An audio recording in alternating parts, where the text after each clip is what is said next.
Сәлем достар, бүгін сіздермен бірге тортқа леденцы декор жасайтын боламыз. Термометрсіз міндетті түрде видеоны аяғына дейін көріңіздер.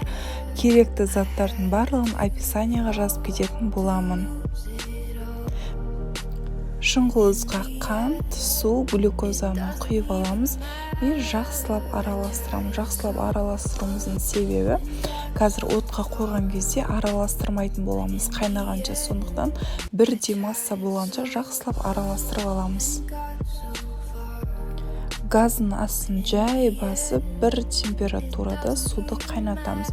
Су қайнағанша, қатты қайнағанша мүлдем араластырмаймыз. Су бұрқылдап тұрып қайнау керек, мына осындай болып қайнау керек. Осы қасықты бір ғана салып аламыз. Осындай бір капельканы таза тарелкамыз міндетті түрде құрғақ болу керек. Құрғақ тарелкаға осы бір капельканы қойып көреміз. Қолмен ұстаймыз, қатқан, қатпаған. Бізге керекті капелька тарелкаға түскен кезде қатып қалу керек. Жаңағы леденцы сияқты қатып тұру керек. Сондай қатқанша суды қайнатамыз бұрқылдатып. Қайнап атқан суды араластырмаймыз. Тағы да бір 10 минутқа қойып қоямыз. 10 минутта біздің суымыз әбден тартылу керек. Құйған суымыз тартылып, қант пен глюкоза ғана қалып, сондай тарелкаға бір капля салған кезде қатып қалатындай болу керек. Міне қазір мен тарелкаға салып отырмын. Міне қарасаңыздар, міне бірден қатып қалды. Дәл осындай болып қатып қалу керек. Біздің сиропымыз дайын деген сөз. Енді осы сиропты қойып қоямыз, бір 5 минуттай сиропымыздың көпіршігені басылу керек. Көпіршігені әбден басылғаннан кейін барып, осындай многоразовый пергаментке саламыз. Бізге шпажка керек міндетті түрде. Шпажканы бұрап саламыз. Айшен қоя салсаңыздар, шпажкаларыңыз жабыспайды. Сондықтан бұрап, ортасына бұрап қоямыз. Әртүрлі форма жасасаңыздар болады. Оның бәрі өз қалауларыңызбен. 3 түссін ғана түссіз қыламын, қалғанын көк түсті қыламын. Енді бұл өз қалауларыңызбен қандай түс торт оформление жасағыларыңыз келеді, сонда леденцы жасасаңыздар болады. Бәрін леденцы жасасаңыздар болады. Или мен сияқты жартысына леденцы, жартысын декор жасасаңыздар болады. Оның бәрі өз қалауларыңызбен. Бұдан да кішірек қылып жасауға болады леденцы, бұдан да үлкен қылып жасауға болады. Егерде жасап атқан кезде сироптарыңыз қатып қалатын болса, қайтадан газға қойып, бір-ақ рет қайтадан газға қойып, кішкене жылытып, өстіп қайтадан леденцы жасай берсеңіздер болады.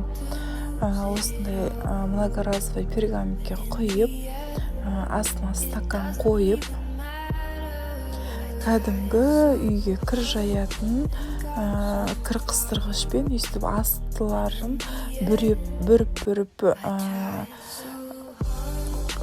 жабыстыратын боламыз. Кір қыстырғыштарымызды әртүрлі қылып істесеңіздер болады. Астында жіппен байлап қойсаңыздар да болады. Оның бәрі өз фантазияларыңызбен. Осы кішкене қатайын деп тұрған декорымызды морозилкаға 2-3 минутқа саласаңыздар болады. Міне менікі 10 минут тұрды. Леденцемді холодильникке де, морозилкаға да салған жоқпын. 10 минут тұрды. Міне осындай болып қатып қалады. Бұны жеуге болады. Бұл жейтін кәдімгі балалардың конфеттері. Ешқандай зияны жоқ. Балаларға өте ұнайтын леденцы. Бұл леденцейді торттың үстіне қойған кезде өте әдемі көрінетін болады. Және инстаграмның жаңағы неше түрлі мультиктегі персонаждардың суреттерін жабыстырып қойсаңыздар болады. Оның бәрі өз қалауларыңызбен, өз фантазияларыңызға қарай жасауға болады. Міне мен декорымды 3 минутқа морозилкаға салып алдым, осылай қатып қалдым. Осылай стаканнан оңай алынады. Енді жайлап, ақырындап алу керек пергаментімізді. Өйткені біздің декорымыз өте нәзік болады. Сондықтан жайлап, ақырындап, бір ғана баппен алу керек, әйтпесе сынып қалады декорымыз, қыздар.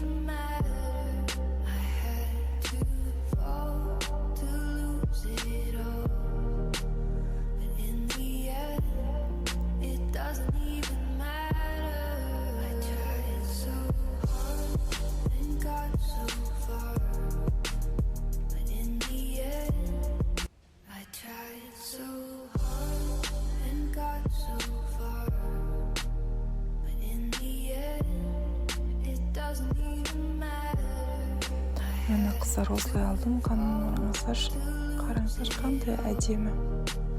Өте әдемі, торттың үстінде де өте әдемі көрінетін болады. Видеоны соңына дейін көргендеріңіз үшін рахмет, менімен бірге болғандарыңыз үшін рахмет. Маған тіркелмеген болсаңыздар, тіркеліп қойыңыздар. Лайк қойып отырыңыздар, комментарий жазып отырыңыздар. Сіздермен бірге болған Алима.